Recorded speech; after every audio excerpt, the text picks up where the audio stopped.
Thomas Roberts, we're going to be bringing you live coverage throughout all of today's special events commemorating the 50th anniversary of the March on Washington. Helping to kick off our special coverage, Chris Matthews, host of MSNBC's Hardball. He's live in Washington, D.C. this morning at the Lincoln Memorial.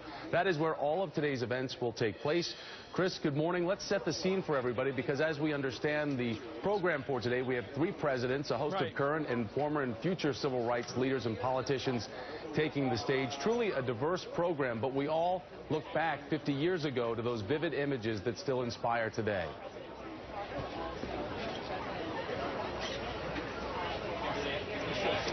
Well, you know, Thomas, this is going to be a hot day. It's not that hot. It's sweltering today, but not as bad as it can get here in Washington. It's drizzling right now. It may clear up.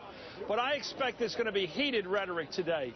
This country's divided right now, heavily divided, sharply divided between the no's out there, the ones who rejected African-American president, had rejected him from the day he was elected, the day they heard he might be elected, and the other half of the country rather disillusioned, rather disenchanted, almost pouting with disillusionment right now. And gee whiz mood, why can't this be greater?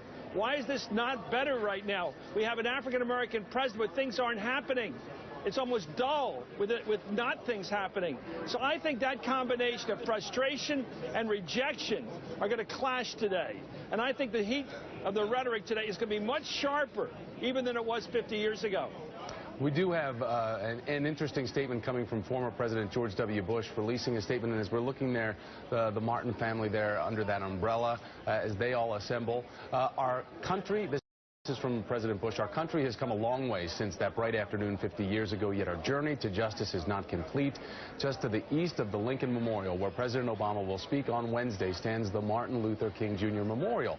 There on the National Mall, our president, whose story reflects the promise of America, will help us honor the man who inspired millions to redeem that promise. And President Bush refers to the promise of America, Chris, that's reflected in President Obama. When we think about that, how significant does that weigh on this presidency, that basically Barack Obama really personifies, comes to life as the dream of MLK? Well, good for George W. Bush. I thought it was a nice statement. I'm not going to question that. But to say this, at least back in 1939, when Marian Anderson had to sing here, "My Country 'Tis of Thee," rather than at the Constitution Hall, because they said the reason was she was black. At least they were honest back then. Today in American politics, you have people like Donald Trump, who hangs around with Mitt Romney, talking about the president being an illegal immigrant, basically be a con artist on a street corner. You've got people talking about nullification of the law of the land. You got people talking impeachment like Coburn. You got Ted Cruz out there. They never say their problem with Obama is that he's black. But look at the pattern. The pattern is rejection of his legitimacy at the first point, saying he's not really here legally. It's rejection of the law he had passed, the landmark bill passed in 2010. It's an attempt to impeach him on no grounds. At least the Daughters of the American Revolution knew what they're saying, and they said it out loud. He's black. She's black. She can't sing here. These guys today use all the techniques of nullification and talking about illegitimacy and accusing the president of being a crook, basically, for even being president, because he's here illegally. And then they talk about impeaching him on grounds they can't even come up with. At least in the old days, they were honest about it. Today, they're not. And that's how rough it's going to be today, I think.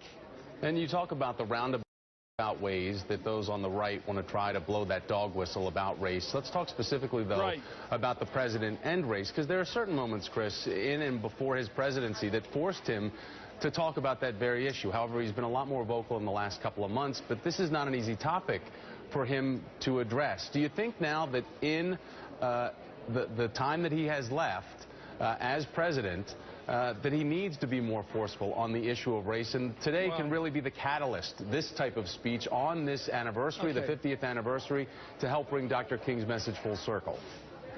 Name another president in our history. He's 44, the first 43. Name one of the 43 that had to show his papers.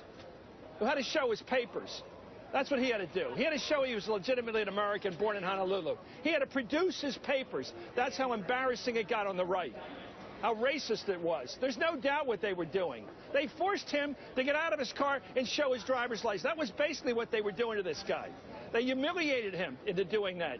And now they're talking impeachment. They're talking nullification of his landmark bill, which every Democratic president has fought for, believed in, promised.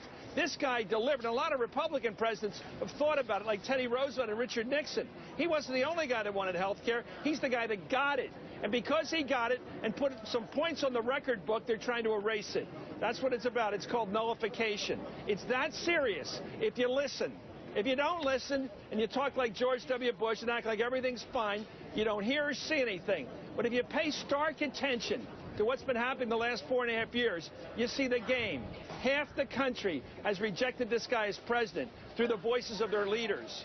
And maybe it's 47% they don't like, but it's about 50-50 right now. And the trouble is, those who do believe in him are pouting right now. And pouting is not a good political